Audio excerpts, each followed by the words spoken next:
Hi, I'm Nick Termini with Action Coach in North Kansas City, bringing you the business spotlight.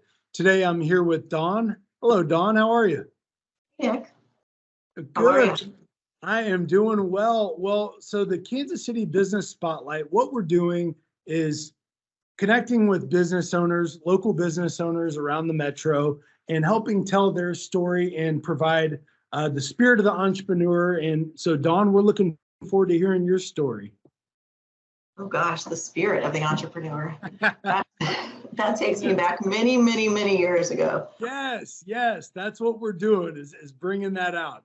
Yeah. So first, what led you to start your company, and just kind of tell us about your journey getting rocking and rolling?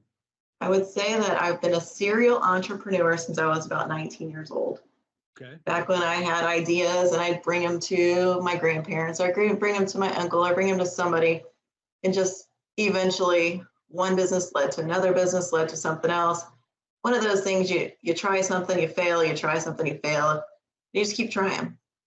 And now here we are. Let's see, I think I started my first business when I was 19 years old, single mom, living with my parents, like all the poor me story at one time. Now at 48 years old, we have a pretty successful business. We're running a print shop that does quite a bit of interesting things. Myself, my husband, we have 14 employees now. We have a 10,000 square foot location off of North Topping and Front Street. We do printing for local businesses, small landscaping companies, all the way up to this weekend we're doing the AFC Championship shirts if the Chiefs win. That's awesome. So that's kind of cool, and everything in between. So Dawn, tell us about what that's like. So everybody's excited. If the Chiefs win, or when they win, excuse me, what does that look like on your end? Like what does it go from you're watching the final countdown and then bam, we got to get to work? What's the experience like for you and getting the t-shirts and swag printed?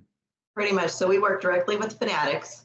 So they send us, a couple days ago, they sent us 9,000 t-shirts. So they come in our building, we have the art. It's the top secret art that nobody can see. So, we have to do samples. We have to count in the goods, get it all ready, get the staff, because you have to work from basically the second the game's over until it's in a 12-hour shift. So we'll start about 9:30, assuming the game's going to get over at 9:30 until 9:30 or so the next day. Print, box, package, and they pick them up as they're ready to be distributed in the Kansas City market. So there's people outside of Kansas City printing. I think they kind of divide the country up, find print shops and local markets so that they can distribute them to whoever Fanatics sells to locally. Academy, Dick's, Rally House, all those. So all the print shops in our area, I don't know how many they choose, but they'll send a truck. They'll send a truck at 4 o'clock in the morning, 8 o'clock in the morning, and then at noon. And however many you have done, then they just start shoveling them out to all these shops, and just people lined up around the building as always. And shirt. But yeah, they're all made from local print shops like ours. Well, Yeah. It's cool to hear the behind the scenes story, because I always wondered, like, how does all this come together? And I mean, you're right at the forefront of making it happen for all these excited fans that, want to get that memorabilia for themselves and their family and friends. That's pretty cool. Yeah, because no one really knows about the print shop that actually does them, that it's just like a local business. Yeah. A local, in our case, a small business. Myself, my husband, my 2 daughters work with us, and then there's 10 others outside of us. But most of that stuff, the behind the scenes happens. So everybody sees Fanatics put this on, or whoever put it on, but little businesses like ours were the ones that actually did the labor. That's awesome. So does it give you a sense of pride when you're, walking down the street on a red Friday and you see the shirts that you guys brought together right after a big event to get everybody excited? It is kind of fun. We do a lot of stuff for the MLB and the NFL and collegiate also. So we'll be in any place and we're like, oh my gosh, we did those. We'll be in Costco or someplace and we're like, oh wait, we did those. So that is kind of fun. We always have those moments. Well, it's cool for you to be able to share that story, because I think a lot of people probably wonder how it all comes together, and actually hear it from you is awesome. Yeah. We do a lot. A ton of local businesses. That's where it all started. We still keep our grassroots businesses. We have a lot of our customers that were our customers when we were in our basement. And they'll say things like, I remember when you were in your basement, as they now look at our 10,000 square foot. We have 4 automatic presses, 19 heads of embroidery, and just a bigger footprint now than we did. And they were coming to our house picking up their one hat years ago, and now they're watching us do stuff like this. So it is kind of cool. So that is incredible. So in talking about the spirit of the entrepreneur and what your journey is, part of our goal in the Business Spotlight is to be able to share, like, being an entrepreneur can be a lonely role at times where it kind of feels like you're on your own. And, you're part of something a lot bigger that most people don't realize until they are around other entrepreneurs and hear their story. So, you mentioned the early days of coming up with a wild idea as a single mom living with your parents to launching your print company out of your basement. Kind of walk us through what has helped you grow to go from starting your print shop in your basement to now having this colossal warehouse and being able to print stuff as the Chiefs march to the Super Bowl and all these big events? I would say just drive. You really have to have the drive. A lot of people are like, oh, I'm going to do what you do, or show me how to do what you do, or I'm going to start a print shop, or all these different things. And then it doesn't work out, or it was more than what they expected. I always tell people, maybe we make this look easier than it is, because people can't put in the work. Like, I will run circles around most people. I work as soon as I get up. I'm the last one working. I'm always thinking about business. There's only one person I know of, and that is my cousin, who can run circles around me, and I run circles around a lot of people. Yeah. But they do. They want to dive in, and they're like, wow, that's a lot of work. Or I'm like, yeah, how do you get here? You have to put in a lot of work. I don't think it's for the weak at heart either. You have to be able to take the, oh my gosh, we only have $100 left in our checking account, to, whew, I'm glad everybody pays. Now we have $100,000 in our checking account. Those ups and downs happen so fast, and you're like, what just happened? We just screwed up $4,000 worth of sweatshirts, and they're due tomorrow, and that kind of stuff. Those are real challenges that some people's stomach cannot take them. Yes. So at our company, ActionCOACH in North Kansas City, I mean, that's where we hear these types of stories, and we work with business owners to help bring them together, educate, and get the results that they want. Because like you're saying, you're all alone, and it can get scary where it's like, man, how do we get to the next phase, the next spot? How have you grown as a leader, through the years? Because it sounds like you've been on this tremendous journey where you've grinded through it. But what's helped you continue to grow as your company's grown? Well, now I feel like it's a lack of options. Now it's do or die. There is no plan B. My husband's now retired from the fire department. He was with KCFD for almost 27 years. He just retired a year ago.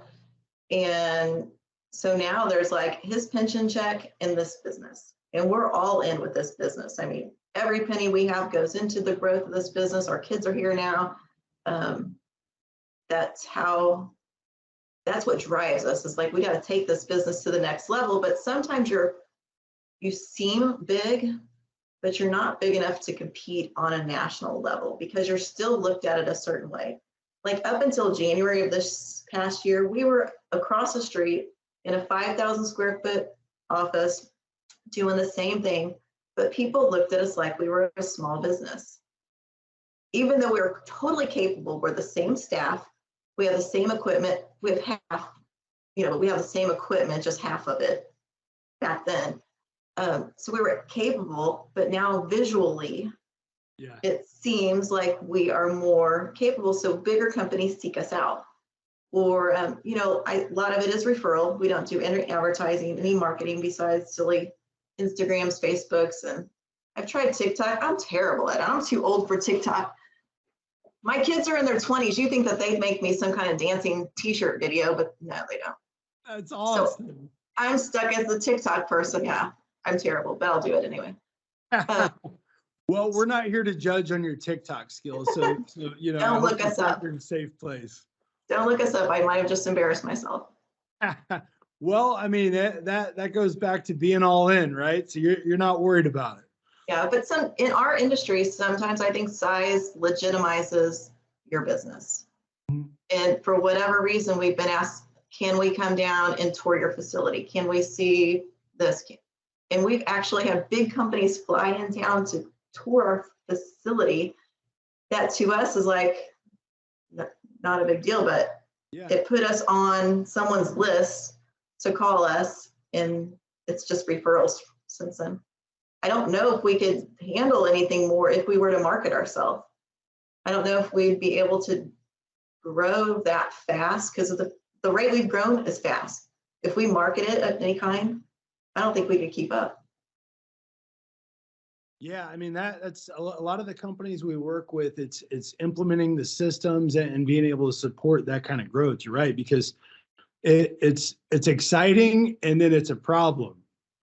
Yeah, I mean, it had us so stressed out. We had a company call us. It's a national parks company. They have 52 national parks that they do all of the concessions. So they sell the t-shirts and everything. And she told me she's got 91,000 t-shirts that she's got them in 2 containers, and she wants them to put them at our location so that we could print them for them over a 12-month period. And I'm looking around at this 10,000 square foot facility that at one time we thought was huge. All of a sudden it felt like we was in this little bitty office room that I have. Like I told my husband, I said, where are we going to put all this stuff? So we had warehousing logistics people come in and look and see what we could do. And finally I had to tell the lady, this isn't going to work. We just don't have the space. So even at this level, we had to pass up the opportunity, to, I don't know what that could have been dollar wise, but a lot, because we didn't have the space even at what we think is big. Yeah. Yeah, So, I mean, it's crazy. Each new growth phase does present new challenges, and then you learn how to grow in that space and continually rise and until the next level up, right? But it makes me sick to my stomach thinking, gosh, we just passed up 91,000 shirt order, which she's gonna print with us probably in smaller batches, but there will be a bigger print shop out there that will get the bulk of it. Yeah. And we'll just get the little portion, which is fine, because I think growing too fast, you fall on your face. And I mean, we've done that before too. Like, whoa, we were not ready for that, but we want it to be the yes man. As we know, we're on the rise of, wow, this person called. Like, how'd they find us? We're just this little person in Kansas City. Yeah. And so you find yourself being the yes man, and you just can't. So we've put ourselves now to where some companies we just don't take because they cost us money to do business. Because there's so many people that in our world, someone's got to take the order, enter the order, do the art, make the screen, print the order, pack the order. So as we've grown, now there's more people touching an order. So some of the smaller orders we just can't take anymore. So we have to refer them off to smaller print shops that can handle that. And when I look back at the amounts, like we've probably passed off about $100,000 to $200,000 worth of business that is too small for us. And I would have never imagined that that's even something that would come out of my mouth. Yeah. But when you look at it over a year, you're like, wow. But it adds up when you look at it for a year, but piece by piece, it would cost you money to do those, to stop your presses, to do 48 pieces or 36 pieces or something. The orders that we thought were great back when we only had 5 employees or 6 employees. Yeah, no, you're exactly right. I mean, you've got to learn to say no first, and then also, realize which challenges or opportunities, are worth your time and, going to keep you going the direction you want to go, like you said. Yeah, in 2021, someone told me, are you busy or are you profitable? Yeah, yeah. And I sat there and I was like, gosh, that's really hit me in the face. So I wrote that on my whiteboard in my office. Yeah. And I just looked at that every day. And then I finally made the decision. We were buying the 10,000 square, or getting ready to lease the 10,000 square foot. And I just looked at that on my whiteboard. And I'm like, okay, this year we're not going to say yes to every Yeah. 24-piece order that walks in the door. We cannot do it. So we need to stop doing it. And then you make some of your older customers mad, but you have to explain to them, like, we don't just push a button and these shirts are made. Yeah. There are a lot of people that touch these shirts, and I can't just pay like $50 of profit out of my pocket to print your shirts because we like you. Like, it's a business, and you have to understand, as my friend or as my long-term customer, that sometimes things happen. And I wouldn't be telling you go somewhere else if I really could afford to do those jobs. I wouldn't be doing that. Sometimes people get mad. They're like, oh, you forget where you came from and stuff like that. We've heard that. Like, no, not really. I really did. So Dawn, in the spirit of where you came from, when you look throughout your career, could you kind of talk about some of the mentors you've had or people that have inspired you to, be able to continue to grow to where you are? Because, you have to see something as possible and to be able to dream bigger and to be able to want more. What is it that helps you get to where you are? And if you could just tell a story or whatever pops in your head of somebody that inspired you and or mentored you to help you grow. I don't really know where it came from, because I was, back when I started, this was 1994. I was one of a very few entrepreneurs in my family. We're a working class family. My dad was railroad. My grandpa was a painter. My uncles were painters.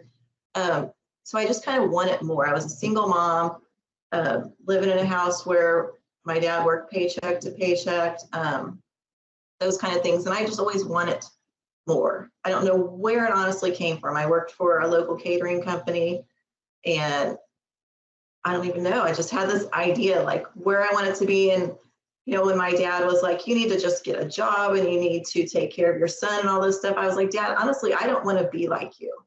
And that might have been hurtful to him at the time, but it was hurtful to me knowing that he just wanted me to go get a job. And like, that's the most he wanted from his daughter. It's like, when I look back at that 28 years later, like, wow, but he came from a working class world. That's all he knew. He didn't have that. So while, I think back, like, that kind of drove me to, he doesn't think I could do this. Yeah. So he used to say, I throw a bunch of, I'm going to call it crap, but that's not what he said. Yes. He says, you throw a bunch of crap at the wall and see what sticks. And that still sticks in my head, because he told me that all those years ago, because I would just try whatever and see what worked. But I did not want to end up the paycheck to paycheck person. And there's nothing wrong with that. Me personally, that's not what I wanted to do. I knew that I could do more, and I knew that I could make the amount of money that I could make for other people. I could do it by myself if I could figure it out. Yeah. So I just had to figure it out. I didn't have anybody to show me the way. I actually sat at the Small Business Administration office back in the 90s, and they would give you this little packet and you pull the edge off, and then it was like a booklet, and you fill out the how to open your LLC stuff, that now you could do it all online with a click of a button. Yeah. That's how I learned. And I bought How to Start Your Own Business books off of entrepreneur.com. Yes, awesome. website. And that's how I learned.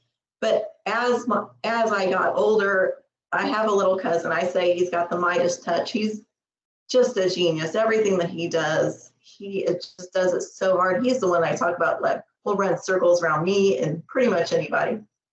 Even though he's at the top of his game now, he still works. He's the hardest working guy in the room. Yeah. And I just look at that. I'm like, man, he's got all this and he still works just like this. Yes. And then I look at my kids, and I look at somebody else's kids, and I'm like, man, I want my kids to see this as an example, not that as an example. Yeah, exactly. So Dawn, in closing, if you were to offer up some advice or words of wisdom to our business community in Kansas City, and just leave them with a message or some words of encouragement, what would it be? If I were to talk to my younger self, yes, I would say go for it. Do just what you do. Just go for it. It's going to suck. It's going to be great.